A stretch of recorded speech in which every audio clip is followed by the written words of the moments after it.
बोले भगवान श्री कृष्ण की जय, गुरु नानक भगवान की जय। अब हम श्रीमद् भागवत महापुराण के 10वें स्कंद का 72वें अध्याय में पहले जो है भगवान श्री कृष्ण और युधिष्ठिर के बीच में जो राजसूय यज्ञ को लेकर के संवाद हुआ था उसको पढ़ेंगे। और उसमें राजा धर्मराज युधिष्ठिर ने जो भगवान की प्रार्थना स्तुति की थी मुख्य रूप से उसको पढ़ेंगे। श्री सुखदेव जी कहते हैं, परीक्षित, एक दिन महाराज युधिष्ठिर बहुत से मुनियों, ब्राह्मणों, क्षत्रियों, वैश्यों, भीमसेन आदि भाइयों, आचार्यों, कुल के बड़े बूढ़े, जाति बंधुओं, संबंधियों एवं कुटुंबियों के साथ राजसभा में बैठे हुए थे। उन्होंने सबके सामने भगवान श्री कृष्ण को संबोधित करके यह बात कही। धर्मराज युधिष्ठिर ने कहा, गोविंद, मैं सर्वश्रेष्ठ राजसूय यज्ञ के द्वारा आपका और आपके परम पावन विभूति स्वरूप देवताओं का यजन करना चाहता हूँ। प्रभु, आप कृपा करके मेरा यह संकल्प पूरा कीजिए। कमल नाभ, आपके चरण कमलों की पादुकाएं समस्त अमंगलों को नष्ट करने वाली हैं। जो लोग निरंतर उनकी सेवा करते हैं, ध्यान और स्तुति करते हैं, वास्तव में वे ही पवित्र आत्मा हैं। वे जन्म मृत्यु के चक्कर से छुटकारा पा जाते हैं और यदि वे संसारिक विषयों की अभिलाषा करें तो उन्हें उनकी भी प्राप्ति हो जाती है। परंतु जो आपके चरण कमलों की शरण ग्रहण नहीं करते उन्हें मुक्ति तो मिलती ही नहीं, संसारिक भोग भी नहीं मिलते। देवताओं के भी आराध्य देव, मैं चाहता हूँ कि संसारी लोग आपके चरण कमलों की सेवा का प्रभाव देखें। प्रभो, कुरुवंशी और संजय वंशी नरपतियों में जो लोग आपका भजन करते हैं और जो नहीं करते हैं उनका अंतर आप जनता को दिखला दीजिए। प्रभो, आप सबके आत्मा समदर्शी और स्वयं आत्मानंद के साक्षात्कार है। स्वयं ब्रह्म है। आप में यह मैं हूँ और यह दूसरा, यह अपना है और यह पराया, इस प्रकार का भेदभाव नहीं है। फिर भी जो आपकी सेवा करते हैं उन्हें उनकी भावना के अनुसार फल मिलता ही है। ठीक वैसे ही जैसे कल्प की सेवा करने वाले को उस फल में जो न्यूनाधिकता होती है वह तो न्यूनाधिक सेवा के अनुरूप ही होती है। इससे आप में विषमता या निर्दयता आदि दोष नहीं आते। भगवान श्री कृष्ण ने कहा, जो उत्तर दिया वो लंबा है परंतु उसकी मुख्य बात हम बतला रहे हैं। शत्रु विजयी धर्मराज, आपका निश्चय बहुत ही उत्तम है। राजसूय यज्ञ करने से समस्त लोकों में आपकी मंगलमयी कीर्ति का विस्तार होगा।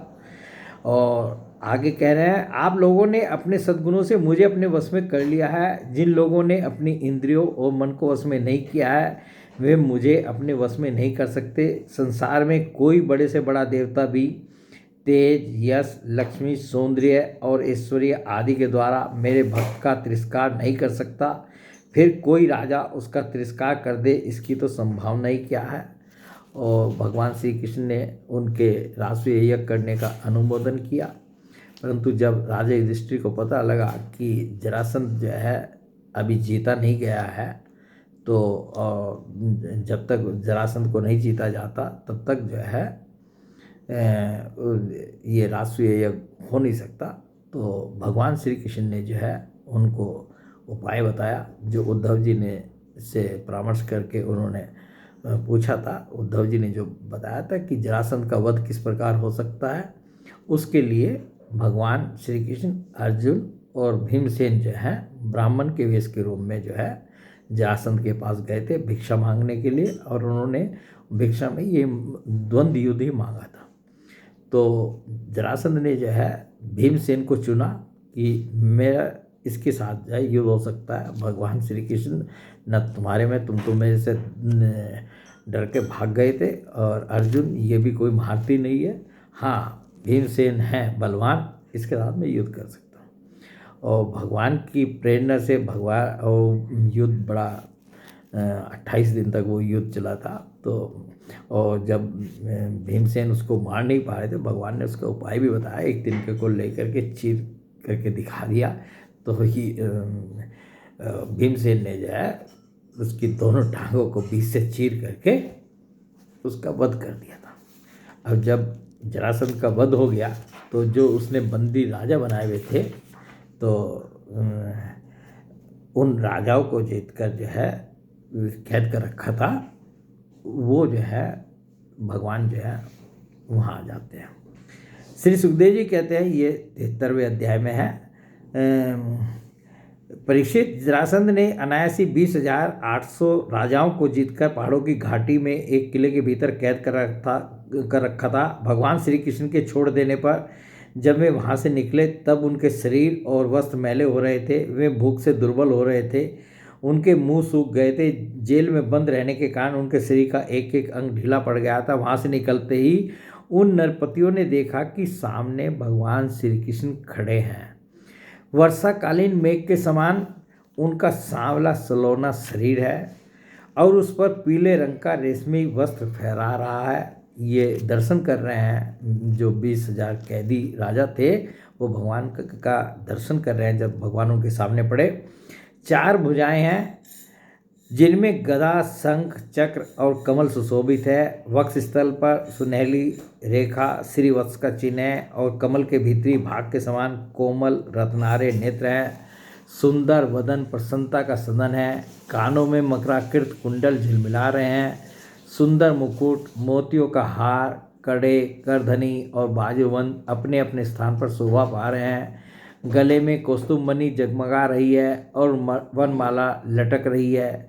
भगवान श्री कृष्ण को देखकर उन राजाओं की ऐसी स्थिति हो गई मानो वे नेत्रों से उन्हें पी रहे हैं, जीभ से चाट रहे हैं, नासिका से सूंघ रहे हैं और भावों से आलिंगन कर रहे हैं। उनके सारे पाप तो भगवान के दर्शन से ही धुल चुके थे। उन्होंने भगवान श्री कृष्ण के चरणों पर अपना सिर रखकर प्रणाम किया। भगवान श्री कृष्ण के दर्शन से उन राजाओं को इतना अधिक आनंद हुआ कि कैद में रहने का क्लेश बिल्कुल जाता रहा। वे हाथ जोड़कर विनम्र वाणी से भगवान श्री कृष्ण की स्तुति करने लगे।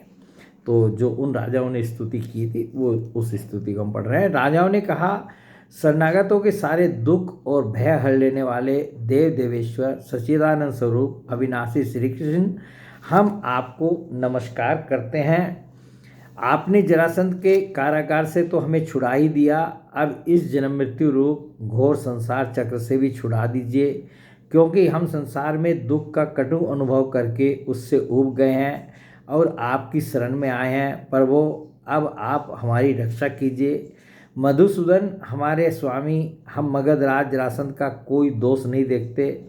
भगवान, यह तो आपका बहुत बड़ा अनुग्रह है कि हम राजा कहलाने वाले लोग राज्य लक्ष्मी से च्युत कर दिए गए, क्योंकि जो राजा अपने राज्य ऐश्वर्य के मद से उन्मत्त हो जाता है उसको सच्चे सुख की यानी कल्याण की प्राप्ति कभी नहीं हो सकती। वह आपकी माया से मोहित होकर अनित्य संपत्तियों को ही अचल मान बैठता है।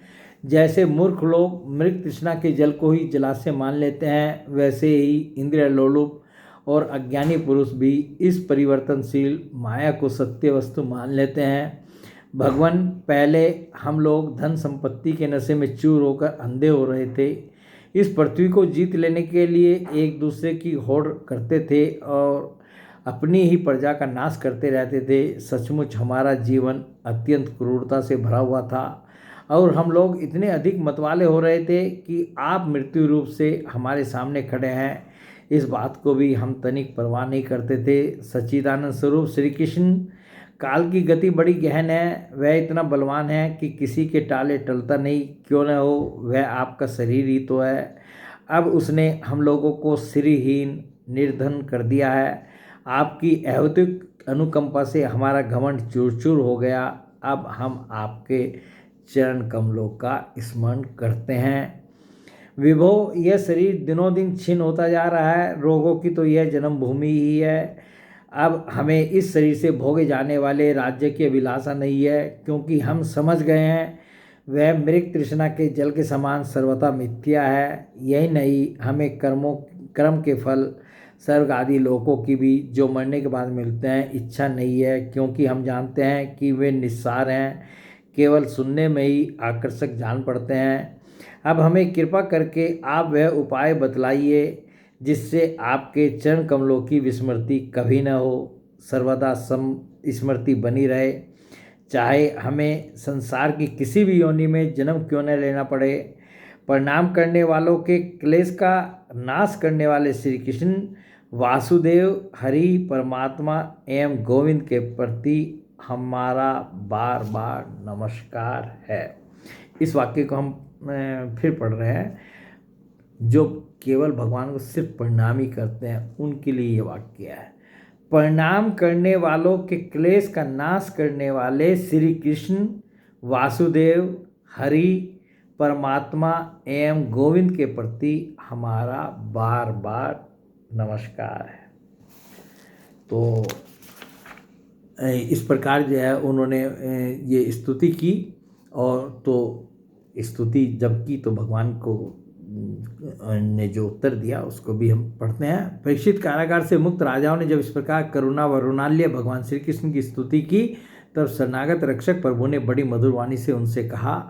भगवान श्री कृष्ण ने कहा, नरपतियों, तुम लोगों ने जैसी इच्छा प्रकट की है उसके अनुसार आज से मुझ में तुम लोगों की निश्चय ही सुदृढ़ भक्ति होगी। यह जान लो कि मैं सबका आत्मा और सबका स्वामी हूँ। नरपतियों, तुम लोगों ने जो निश्चय किया है वह सचमुच तुम्हारे लिए बड़े सौभाग्य और आनंद की बात है। तुम लोगों ने मुझसे जो कुछ कहा है वह बिल्कुल ठीक है, क्योंकि मैं देखता हूँ धन संपत्ति और ऐश्वर्य के मद से चूर होकर बहुत से लोग उच्छृंग एवं मतवाले हो जाते हैं। हय, नहुस, वेन, रावण, नरकासुर आदि अनेकों देवता, दैत्य और नरपति श्री मद के कारण अपने स्थान से पद से च्युत हो गए। तुम लोग यह समझ लो कि शरीर और इसके संबंधी पैदा होते हैं, इसलिए उनका नाश भी अवश्यंभावी है। अतः उनमें आसक्ति मत करो। बड़ी सावधानी से मन और इंद्रियों को वश में रखकर योगों के द्वारा मेरा यजन करो और धर्मपूर्वक प्रजा की रक्षा करो। तुम लोग अपनी वंश परंपरा की रक्षा के लिए भोग के लिए नहीं, अपने वंश की परंपरा के लिए भोग के लिए नहीं संतान उत्पन्न करो और प्राप्त के अनुसार जन्म मृत्यु सुख दुख लाभ हानि जो कुछ भी प्राप्त हो उन्हें समान भाव से मेरा प्रसाद समझकर सेवन करो और अपना चित्त मुझ में लगाकर जीवन बिताओ। भगवान जो उन कैदी राजाओं को जिनको छुड़ाया था उनको जो उपदेश दे रहे हैं ये सब हम जगत प्राणियों के लिए भी वो उपदेश लागू होता है। देह और देह के संबंधियों से किसी प्रकार की आसक्ति न रखकर उदासीन रहो। अपने आप में आत्मा में ही रमन करो और भजन तथा आश्रम के योग्य व्रतों का पालन करते रहो। अपना मन भली भांति मुझ में लगाकर अंत में तुम लोग मुझ ब्रह्म स्वरूप को ही प्राप्त हो जाओगे। तो इस प्रकार जो है भगवान ने जो है उनको उत्तर दिया और उनको जो है उन सब वस्त्र आभूषण और धन और संपत्ति दे करके जो है उनको उनकी राजधानियों में भिजवाया भी।